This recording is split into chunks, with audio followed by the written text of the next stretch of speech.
Bonjour. Je dois m'excuser, vraiment, je dois faire cette présentation en français, en anglais. Je dois à chaque fois présenter des excuses parce que même si je suis ici, je suis venue il y a 7 ans, mon français reste basique. Je vous en présente toutes mes excuses.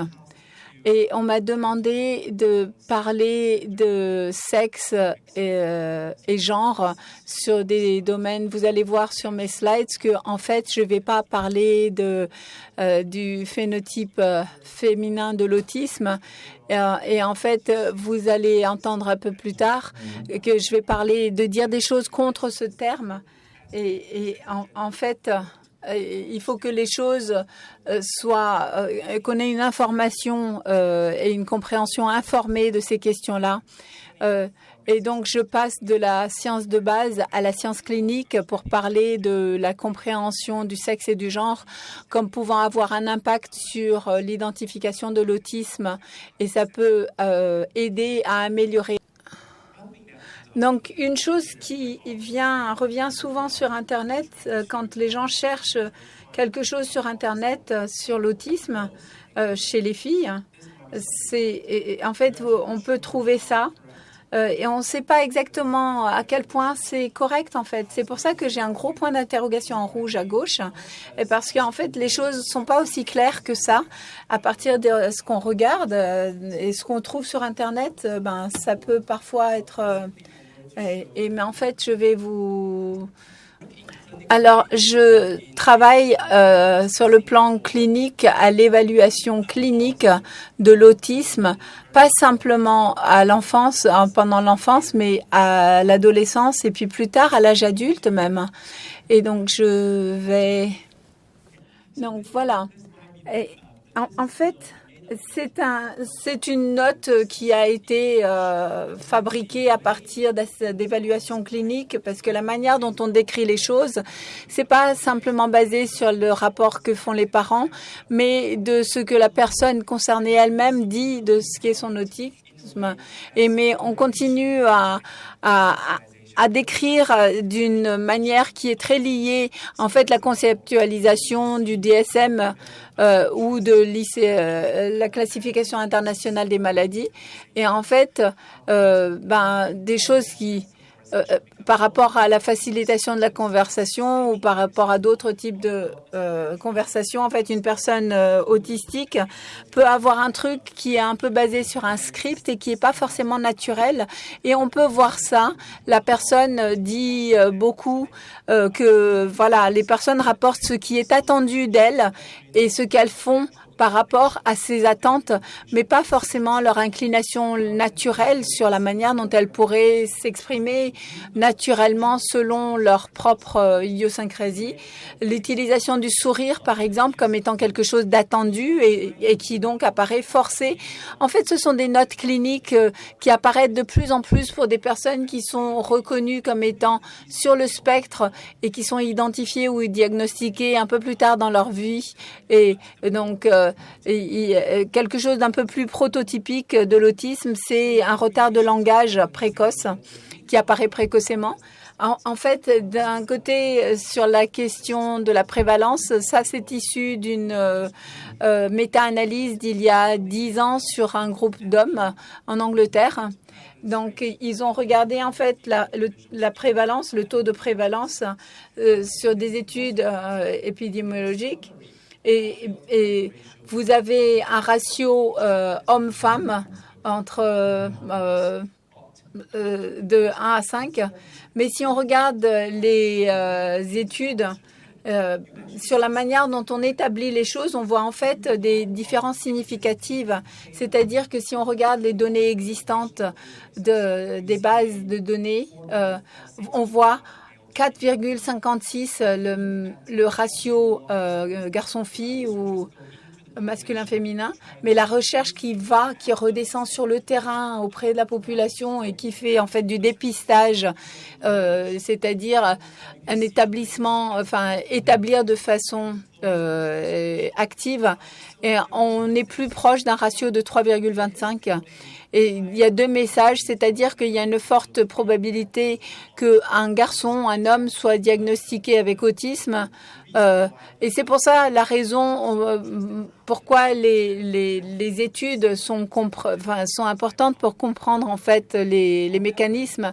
Mais même s'il semble y avoir cette prévalence masculine, et donc une sous-reconnaissance des cas d'autisme chez les femmes, chez les filles, eh bien, en fait, c'est aussi pour ça qu'on a ce ratio qui reste élevé si on s'en tient à la pratique existante. Et il y a une chose importante aussi, c'est qu'en moyenne, les femmes, en tout cas reconnues femmes à la naissance, sont reconnues ou sont identifiées, diagnostiquées plus tard dans la vie que les garçons. Mais il y a évidemment des filles qui sont identifiées comme ayant un autisme aussi précocement qu'à l'âge de 2 ans. Mais c'est quand même beaucoup plus fréquent que le diagnostic se fasse plus tard dans la vie. Donc ça, ce sont des stimulations quand on commence à vraiment se questionner sur cette question. Quand on dit sexe ou genre, c'est pas juste un truc. Il y a des facteurs multiples qui ont en fait des applications par rapport à cette notion de sexe. Il y a la génétique, il y a l'effet des hormones, l'activation. Il y a tout un tas de choses qui sont en lien avec le sexe et beaucoup de choses liées avec le genre, c'est-à-dire la socialisation, les attentes par rapport au rôle. Ça va avoir un impact. Et en fait, sur le plan mécanique, c'est différent, mais il y a une superposition. Donc, l'étude de sexe et du genre, ça a des implications et on peut utiliser ça pour comprendre en fait l'émergence de la condition. Mes collègues ont déjà un peu couvert ça et je ne vais pas en parler.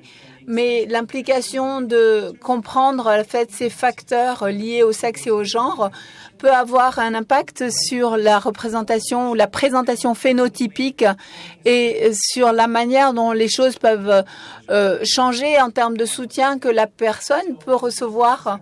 Et donc ça, c'est un schéma conceptuel qui essaye de synthétiser où on en est par rapport, en fait, la contribution des connaissances sur le genre et le sexe qui nous aiderait à avancer.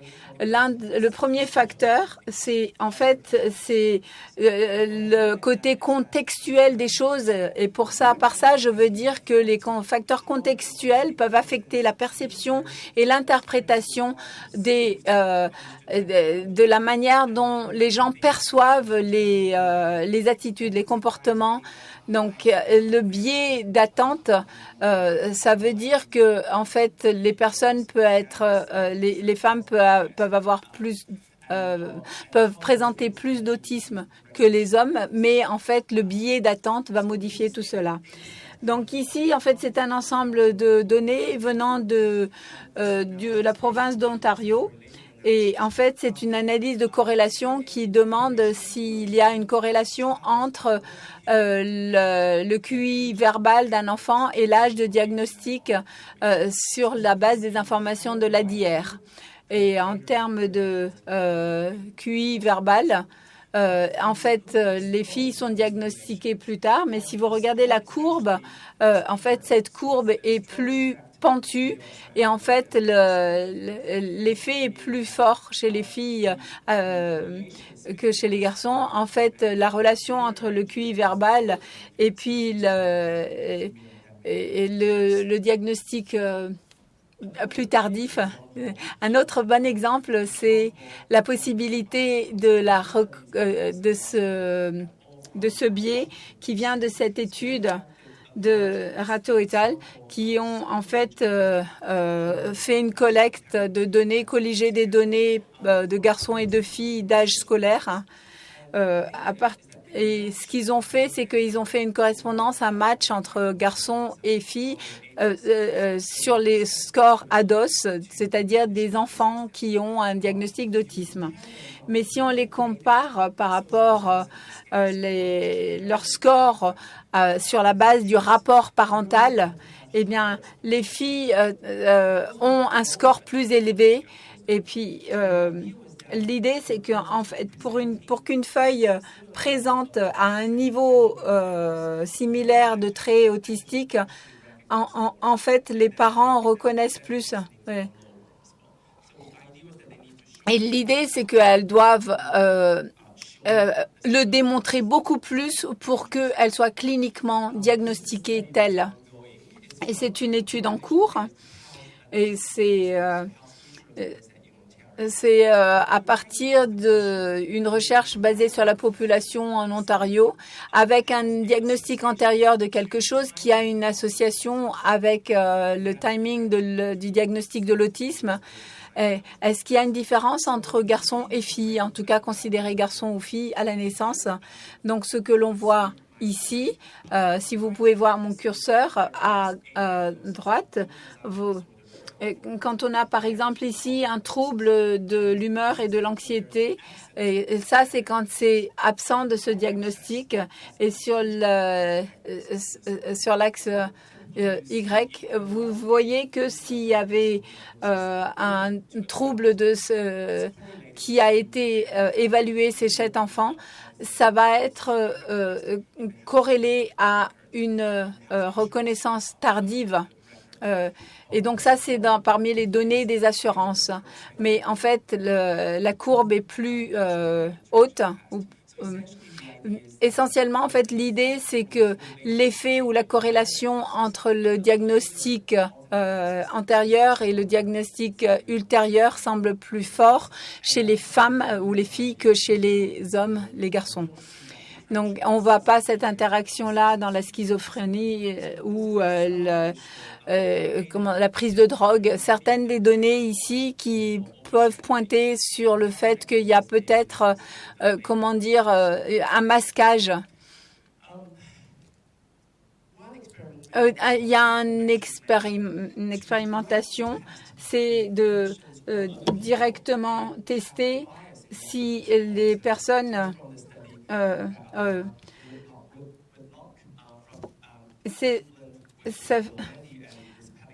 donc c'est une étude avec Whitlock, Mendy et Pellicano, et de décrire l'attitude d'un enfant et présenter ça à des instituteurs au Royaume-Uni et leur demander quelle est la probabilité que vous enverriez cet enfant pour une consultation.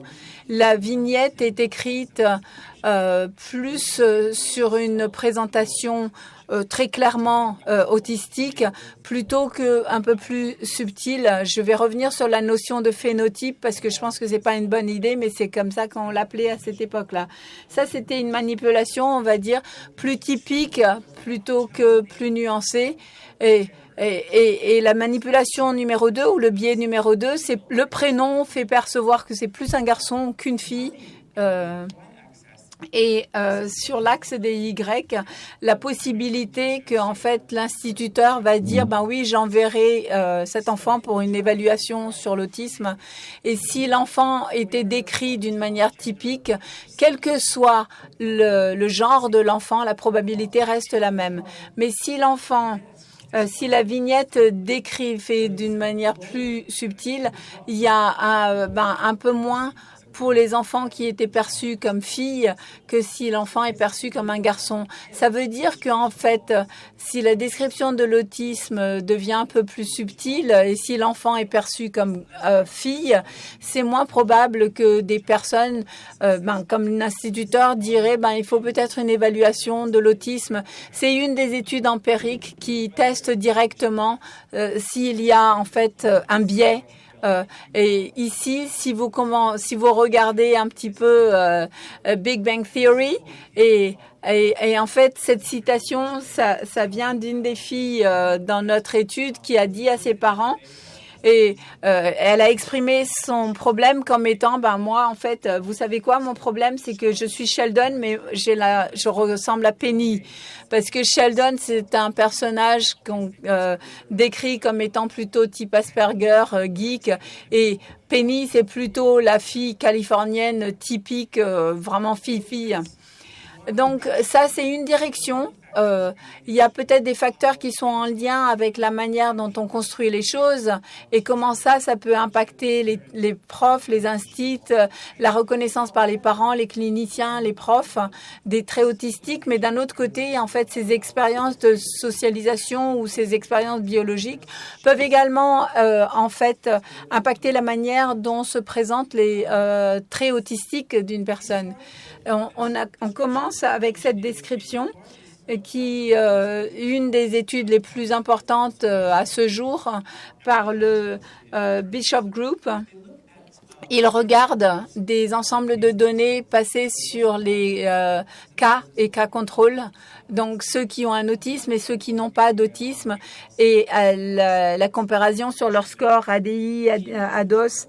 Le message clé ici, c'est qu'en fait, si on compare en moyenne, on ne voit pas de différence par rapport à leur communication sociale, mais en moyenne, les filles montrent en fait moins de scores de répétitivité, mais on ne dit pas il faut changer en fait la méthode de scoring par rapport à cette distribution, mais il y a un constat intéressant, c'est que l'augmentation de traits autistiques a été observée plus chez les filles pendant la période de l'adolescence. C'est quelque chose qu'il faut garder en tête. Pourquoi cette augmentation de la reconnaissance à l'adolescence en termes en considérant tout ce qui se passe autour de cet âge à l'adolescence et la relation avec les pairs. Voici les messages clés en fait par rapport au design, par rapport à cette notion de diagnostiquer versus non diagnostiquer. Voilà la méta-analyse qui a été faite par une équipe du Royaume-Uni qui a trouvé que s'ils prennent des observations qui mesurent en fait les comportements répétitifs tels que décrits par le DSM-5 et comparés entre garçons et filles diagnostiqués et pour voir s'il y a des différences sur la moyenne, et ils ont trouvé que les garçons ont un score plus fort sur B1. C'est les stéréotypies et puis le domaine de la répétition et puis le domaine des intérêts restreints spécifiques. Et donc, il y a des différences de sexe et genre ici, mais il n'y a pas tant de différence par rapport à l'insistance sur la similitude, la répétition. Et donc, en moyenne, on n'a pas cette différence de sexe sur ces domaines-là. Mais il y a une autre étude qui a été faite par le même groupe et qui a regardé les compétences de communication sociale qui ne sont pas captées par les mesures conventionnelles sur les SRS, les ADR, ADOS, ce qui a été trouvé, encore une fois, pour ceux qui sont diagnostiqués, c'est que les filles ont des meilleures compétences si elles sont diagnostiquées par rapport aux garçons. Et ça, en fait, c'est un design par rapport à un contrôle, cas contrôle. Et il faut extrapoler par rapport à ces données parce qu'en fait, on se demande comment ça s'applique à ceux qui ne sont pas diagnostiqués en premier lieu. On n'y est pas, mais on apprend déjà des choses à partir des données relatives à ceux qui sont diagnostiqués. Je voudrais parler de quelques exemples donc qui peuvent en fait parler de ces implications, des nuances sur le phénotypage. Donc, c'est un travail de Claire Harrop en Californie. Donc, une mesure de l'attention sociale, et ça a été testé en présentant des vidéos d'enfants qui jouent et en analysant le temps où le participant regarde en fait la zone du visage et à partir de là extrapoler en fait l'attention sociale. Donc des groupes de garçons, de filles autistiques et non autistiques. Le temps en fait passé à observer le visage. Vous voyez qu'il y a un effet de cascade il y a des effets du sexe, du genre et du diagnostic. Les filles non autistiques passent le plus de temps, et puis ensuite les garçons non autistiques, et puis ensuite les filles autistiques et les garçons autistiques. Les filles autistiques se trouvent quelque part au milieu de cette cascade, et ça a été répliqué dans une autre étude par Teresa Di Bianco. Et puis, on a regardé un groupe un peu plus large de 6 ans à 30 ans. Il y a des vidéos et puis, encore une fois, on regarde le temps passé sur la zone du visage. Et il y a encore une fois cet effet de cascade. Donc, les femmes non autistiques et suivies par les hommes non autistes, et puis ensuite les femmes autistes et les garçons autistes ou les hommes autistes. L'attention sociale, si on s'en tient aux données du eye tracking, du suivi de regard, et c'est en fait lié au sexe ou au genre. Ben, en fait, ça peut être la biologie et ça peut être la socialisation, c'est-à-dire encourager à regarder plus les visages. Enfin, les deux choses sont possibles. Une étude que je trouve vraiment chouette par un groupe de Philadelphie aux États-Unis, c'est qu'ils regardent les différences linguistiques et ça a vraiment un super design. Ils ont inclus des filles et garçons autistes et non autistes dans leur expérience. Et avant l'expérience elle-même, ils passent une conversation de 5 minutes avec le participant et puis l'assistant du chercheur. Et en fait, ils enregistrent la conversation et puis ensuite codent de ce dont on parle.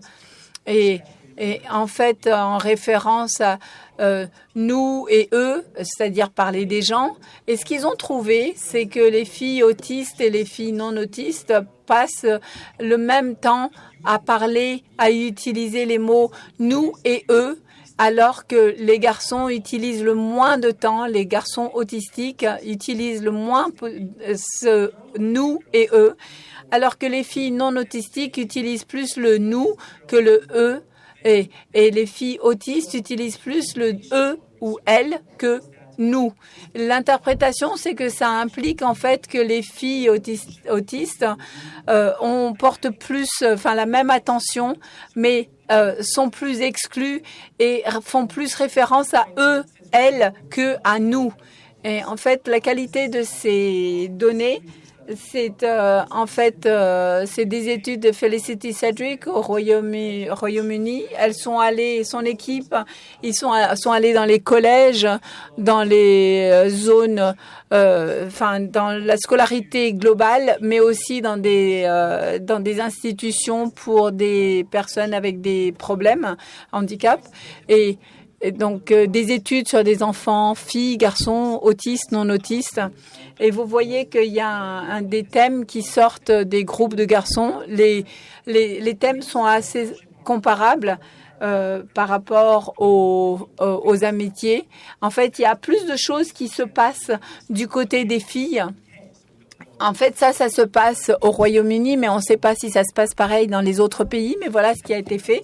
Un thème qui ressort vraiment de la part des filles adolescentes autistiques, c'est que friends are hard work, c'est difficile les amitiés. Les amis, il faut vraiment bosser. En fait, en fait, il y a beaucoup de personnes autistes qui veulent avoir des amis, mais en fait, l'amitié, ça devient un défi supplémentaire, en particulier pour les adolescents et peut-être encore plus pour les adolescentes. Et on interprète ça comme impliquant que l'interaction entre la personne et la demande sociale qui se fait à ce moment-là, c'est quelque chose qu'il faut nuancer sans doute, mais qu'il faut bien observer. Et il y a un autre exemple qui qui parle du fait que les personnes qui sont sur le spectre de l'autisme arrivent à masquer ou compensent compensent pour ne pas être vues par les gens. C'est une étude de Michel Dean de UCLA, c'est qu'ils sont allés dans les parcs de gens, les parcs de jeux des écoles et en fait ont enregistré les comportements de jeu, les comportements ludiques et ont catégorisé en 3 domaines. Donc, jeu structuré, je ne sais pas ce que vous appelez jouer au loup, et un autre engagement conjoint. Ils ne jouent pas, mais ils sont côte à côte ensemble. Et puis les activités solitaires.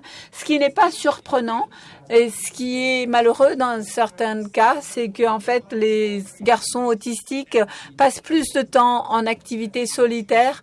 Et ce qui n'est pas surprenant par rapport à la définition de l'autisme, mais les filles autistes passent quand même pas mal de temps à avoir un engagement conjoint, plus que les garçons neurotypiques. Et peut-être que les filles autistes sont là avec les autres filles et peuvent ou pas être en interaction forte, mais elles passent plus de temps. Et ça peut être l'effet de l'enfant qui veut faire ça ou alors l'effet du groupe qui est plus inclusif naturellement. Alors les deux choses sont possibles, mais le phénomène a été vu comme étant en fait un résultat de ce qu'on appelle le camouflaging, l'effet de camouflage où on ne les reconnaît pas comme étant seuls. Et si on veut vraiment voir ce qui se passe, c'est qu'il faut rentrer au cœur de l'interaction pour savoir ce qui s'y passe et puis évaluer la qualité de l'interaction. Parce que tout ce qu'on voit à distance, c'est que tout le monde est dedans et la fille, même avec autisme, peut être intégrée dans cette interaction. Donc, c'est une observation de comportement, mais il y a vraiment une manipulation expérimentale qui est très intéressante. C'est une étude de Harry O'Downey, Wood-Downey au Royaume-Uni, où ils ont invité une tâche de dessin interactif, dessiné avec l'expérimentateur, dessiner quelque chose et donc mesure de la réciprocité de de l'interaction. Donc sur les filles et garçons autistiques qui correspondent, il y a un match en termes de score ADR, mais sur le plan comportemental, on a vu que les garçons autistes montrent moins de réciprocité, alors que les filles autistes démontrent une réciprocité équivalente aux filles sans autisme. Donc, on peut capturer ici, en fait, apercevoir un effet diagnostique. Et ça peut être l'effet du masquage ou du camouflage. Et certains d'entre vous savent peut-être qu'il y a une autre tendance d'études qui essaye de percevoir l'effet du camouflage chez les adultes, surtout chez les adultes diagnostiqués tardivement. Et donc,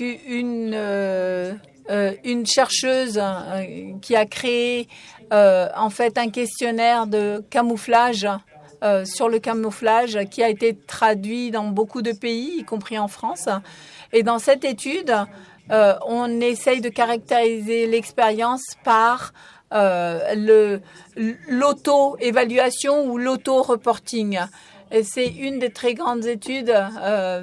Ça concerne aussi d'une certaine manière les adolescents. Et donc, un de mes étudiants et moi-même avons fait partie de cette initiative. Mais le problème, c'est qu'il y a plusieurs manières de mesurer ce concept, mais il n'y a pas une méthode mesurée. C'est pas facile de mesurer ce concept, en fait. Sur l'axe Y, ici, donc c'est une revue systématique qui a donc En fait, c'est une mesure de toutes les mesures de camouflage qui ont été proposées. Donc, les points noirs, c'est ce qui n'a pas été mesuré, qui n'ont pas été mesurés. Les rouges, c'est une évaluation avec un exemple limité. Mais seules quelques-unes des mesures peuvent être considérées comme étant des mesures qui donnent vraiment des propriétés assez bonnes. Donc, je voulais juste vous montrer que même si c'est un concept qui a été pas mal adapté, ça vient de l'expérience vécue, mais la mesure, la bonne mesure de ça, ça reste un défi pour beaucoup de recherches cliniques et on y travaille. Mais une chose que l'on veut mettre en exergue, c'est que l'idée du camouflage, c'est pas quelque chose qui devrait être spécifique à l'autisme parce que l'idée de se présenter d'une certaine manière qui n'est pas naturelle à soi, c'est quelque chose qui est, ça touche tout le monde dans le monde entier. Ça a été au cours des siècles dans l'espace, dans le temps et dans l'espace, étudié par les philosophes. Ça, dans les années 50 déjà, mis en avant aux États-Unis par rapport à la perception de soi et la présentation de soi. L'idée que le camouflage peut être un des aspects de l'impression que l'on va donner. Donc, il faut qu'on fasse le lien avec la conceptualisation de comment on mesure. Et quand on a dit ça, si on a une personne autiste et une personne neurodivergente, il peut avoir, selon le contexte de la cognition, qui peut faire que vraiment donner cette impression de soi, c'est quelque chose qui peut vraiment être complexe et la gestion de l'impression que l'on donne, des impressions que l'on a aussi, c'est quelque chose qui peut être vraiment un défi pour les personnes qui ont un autisme. Ça n'est pas spécifique aux personnes avec autisme. Je voudrais vraiment mettre en avant le travail de Anouk et je suis vraiment j'ai beaucoup de chance de travailler avec Anouk et puis ce sont des données préliminaires qui viennent en fait de hommes et femmes autistiques qui sont recrutés dans le réseau.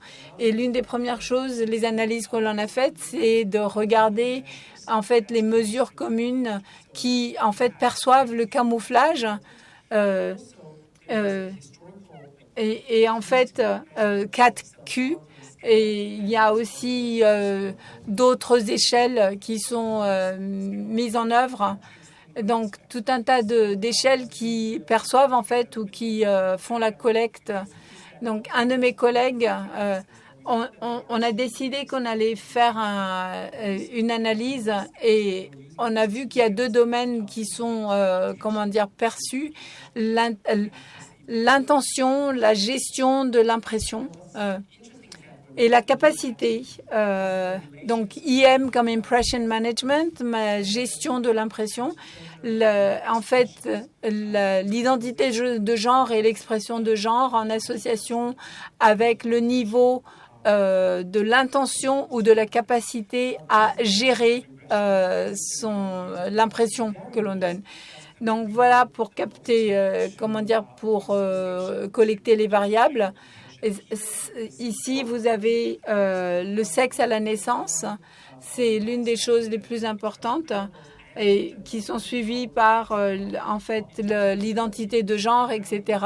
Mais en termes d'identité, c'est vraiment c'est par rapport à ce questionnaire PAQ qui donne le plus d'impact par rapport à la capacité de prédire.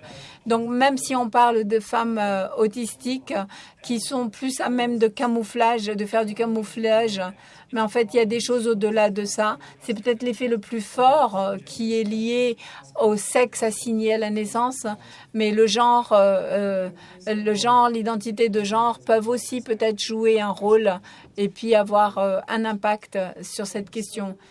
Et je voudrais dire une chose, c'est j'aimerais dire que on a également essayé de voir comment ça peut avoir un impact sur la représentation clinique des traits autistiques. L'analyse a été faite sur la base de l'hypothèse que si on camouflage ou qu'on fait plus de impression management, en fait, les traits autistiques de l'enfance et actuels sont peut-être plus dissociés parce que, en fait, on va évoluer dans sa manière dont on se présente. Et ça, c'est par exemple donc le score horizontal sur le score ADR. Mais en fait, on essaie de voir les interactions entre les scores ADIR et puis le impression management pour pouvoir prédire les traits adultes. On n'a pas trouvé d'interaction dans le domaine des interactions sociales, mais on en a trouvé chez les personnes qui ont une haute impression management, c'est-à-dire gestion de l'impression.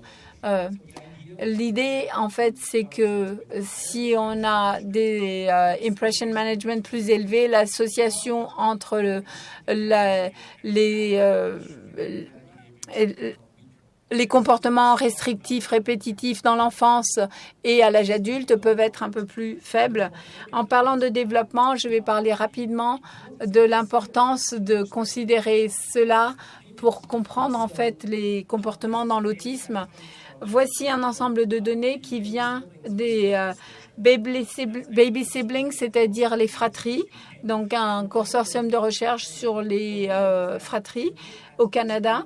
Et ils ont regardé ce groupe d'enfants qui ont tous, il y a 2 groupes d'enfants avec un frère, une sœur un peu plus âgée qui a un autisme, et puis un autre groupe qui n'a pas de fratrie sur le spectre, ou en tout cas grand frère ou grande sœur. Et on les a mesurés à l'âge de 3 ans. Et vous voyez ici que en rouge les filles, en noir les garçons. Que l'on soit à haut risque ou à faible risque, en fait, les filles ont une meilleure cognition par rapport aux garçons, quel que soit le statut diagnostique. Encore une fois, l'idée que, en fait, on pensait avant que les filles avaient une cognition moins élevée, plus de problèmes. Mais en fait, on voit qu'il y a en fait une meilleure trajectoire dans les groupes de filles. Et je voudrais dire que par rapport à les déficits cognitifs chez les filles, en fait, c'est peut-être par rapport à l'établissement du diagnostic, ce qu'on appelle le ascertainment, c'est-à-dire la confirmation qui fait un biais, qui fabrique un biais. Donc, c'est une étude Tamari au Canada. Ils ont recruté en fait des sujets de l'âge de 2 à 4 ans au premier diagnostic d'autisme et ont suivi leur développement. Et en fait, c'est sur la base de leur score ADOS. Vous avez un groupe à score élevé qui maintient un score élevé à l'ADOS et puis un autre groupe avec un score qui diminue.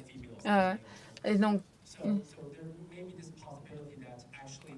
il y a peut-être une possibilité que, en fait, les filles subissent plus de changements dans leur présentation, leur phénotype d'autisme. Et on a trouvé, en fait, des données similaires dans une autre recherche, le Autism Phenome Project. Et vraiment, ce qui est plus challenging, c'est encore une fois sur l'étude des baby siblings, c'est-à-dire les fratries de bébés.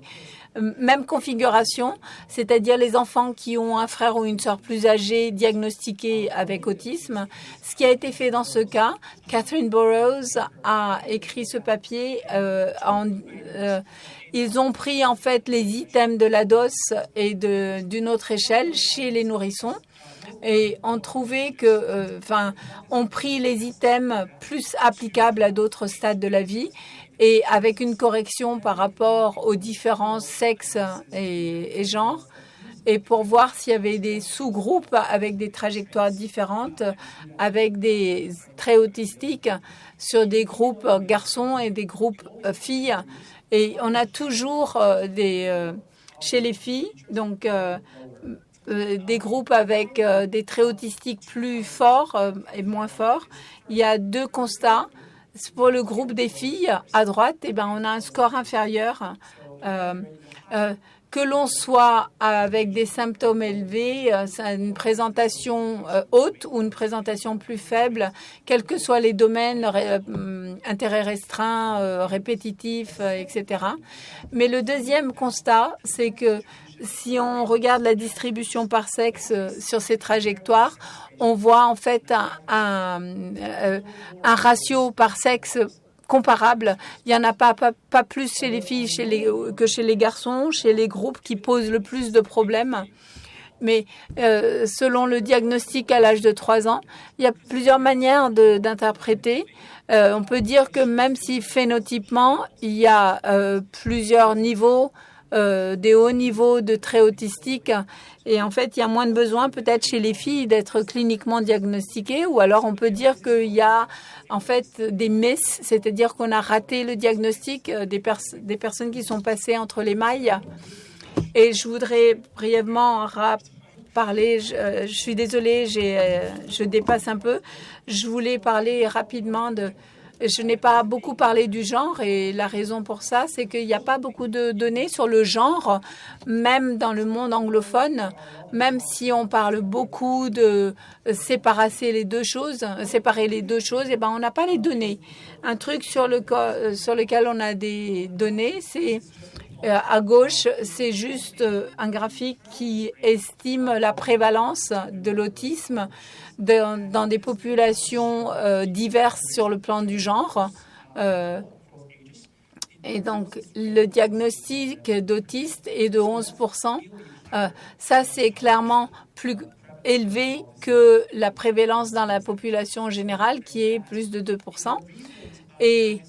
Et aux États-Unis, dans un ensemble de données, la dysphorie de genre comme diagnostic sera plus présente chez les personnes qui ont un diagnostic d'autisme. Et donc, il y a un lien entre les deux. Et la raison pour ça, on ne sait pas. L'implication, c'est qu'il faut vraiment y réfléchir soigneusement. Et à partir de là, où on va? Et je voudrais conclure sur quelques idées. Désolée de dépasser. Une chose, c'est que dans le domaine de l'autisme et la recherche sur sexe et genre, il faut vraiment qu'on fasse attention à ce qu'on dit et ce qu'on signifie par autisme, parce que tout ce que je dis aujourd'hui, en fait, c'est juste de dire que les comportements sont un peu plus nuancés. Il faut y penser, mais en fait, ça va affecter la définition de cas, c'est-à-dire la case definition, si vous utilisez ce terme. Et vous avez peut-être entendu parler de ce terme de female autism phenotype, c'est-à-dire phénotype de l'autisme féminin, que j'aime pas beaucoup. Et je vais dire que en fait que ce terme peut aider pour nous aider à regarder et puis détecter des traits associés à l'autisme qui sont moins typiques, qui sont observés moins souvent, mais qui font partie du spectre. Mais l'idée, c'est que il faut qu'on apprenne à partir des données concernant la population la moins représentée, et que ça va enrichir en fait le phénotype associé à l'autisme. Et donc, il nous faut une présentation plus nuancée qui soit modulée par des facteurs liés au sexe ou au genre. Et juste pour dire que en clinique ou dans la recherche, on se fie aux mesures, mais en fait, c'est pas la mesure qui va définir le diagnostic clinique. En fait, on ne diagnostique pas une personne sur la base de son STOR, ADI ou ADOS, mais et vraiment, il faut faire attention à comment on utilise l'information sur le diagnostic ou la formulation de diagnostic. Mais en fait, la difficulté, c'est que cette pensée-là, en fait, ça va changer la nosologie de l'autisme, parce que ça a changé. La définition de l'autisme d'il y a 30 ans, c'est un peu différent de la définition de l'autisme aujourd'hui. Il y a une continuité et il faut avoir une continuité claire et une cohérence. Ça, c'est ce que je pense. Mais la définition va changer parce que on se repose sur les aspects comportementaux pour définir cette condition. Et je voudrais dire qu'en fait, c'est une évolution naturelle. Et moi, je suis plutôt optimiste sur la question que on va dans la bonne direction parce qu'on est capable de collecter plus de données. Et l'idée, c'est que du phénotype nuancé, il faut la mettre en exergue pour pouvoir, dans un papier, correspondre aux critères du DSM. Mais je voudrais juste mettre en avant que la même chose est dite par la American Psychiatric Association qui a révisé l'année dernière le DSM-5 et il parlait déjà de l'idée de compensation et des efforts conscients. Mais ils ont ajouté plus de choses dans les versions ultérieures sur la base de ce qui a été mentionné ou dit. Et je voudrais juste vous envoyer sur l'idée que dans les groupes qui écrivent les définitions diagnostiques, ils changent déjà en fait ce qu'ils écrivent sur la base des recherches en cours. Donc les choses changent, on avance.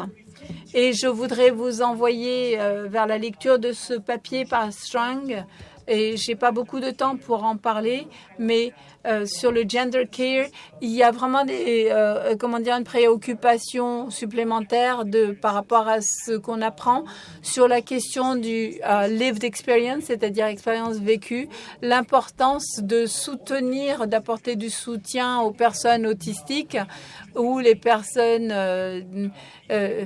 les familiariser avec différents résultats et qu'on soit plus et qu'on soit plus informé. Je pense que ça, c'est variable selon en fait le contexte et la zone géographique où l'on se trouve. Récemment, on a fait une revue des guidelines pour le soin et la prise en charge des personnes. Il n'y en a que 11 sur 31 qui parlent de l'autisme et comment ça peut affecter la communication sur le plan clinique et même affecter la présentation.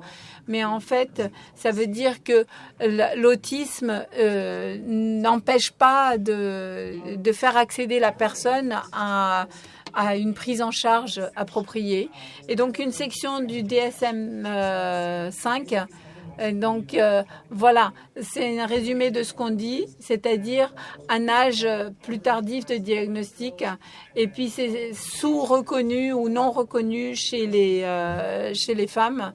Et alors qu'il y a des manifestations plus subtiles et puis également le taux de variance de genre qui ont été rapportés comme étant augmentés sur les personnes avec ASD. C'est un papier publié avec Anouk, des parents de femmes autistiques et la direction future dans la pratique clinique qui se focalise donc sur les filles à la naissance. Donc, il faut penser aux stéréotypes et comment ça affecte la population et comment, en fait, on apporte un soutien aux personnes sur le spectre de l'autisme. Et il y a également beaucoup de domaines de recherche, en particulier la reconnaissance de la diversité des traits et des différents besoins, même sur le groupe des personnes assignées comme filles à la naissance. Ainsi, voilà. Voilà, c'est pour bientôt conclure. La question de l'exclusion. Si vous revenez à ce que le docteur Lord a dit le premier soir, il faut que l'on nous rappelle que certaines personnes sont exclues de la recherche, des personnes qui cochent les critères de l'autisme profond. en fait, elles sont exclues très, très précocement. Et il y a aussi des personnes qui ont un phénotype très profond qui sont exclues. Et de notre connaissance, en fait, voilà, nos connaissances, elles sont fondées sur ceux qui sont au centre de cette loupe et on les applique à d'autres. Et je pense qu'en fait, les études génétiques sont plus inclusives que les études cliniques. Et en fait, on applique ça à la population, mais en fait, non. En fait, c'est pas inclusif. Et en tant que domaine de recherche, il faut que l'on s'ouvre et qu'on aille chercher les limites. Ceux qui cochent pour ce qu'on appelle profond ou pas profond, et ceux qui ne sont pas reconnus. Et je vais vous envoyer ça, ce que j'ai appris sur comment, en fait, apprécier la question subjective, les expériences subjectives. Recevoir, on vient juste d'apprendre à comment prendre en fait l'expérience subjective.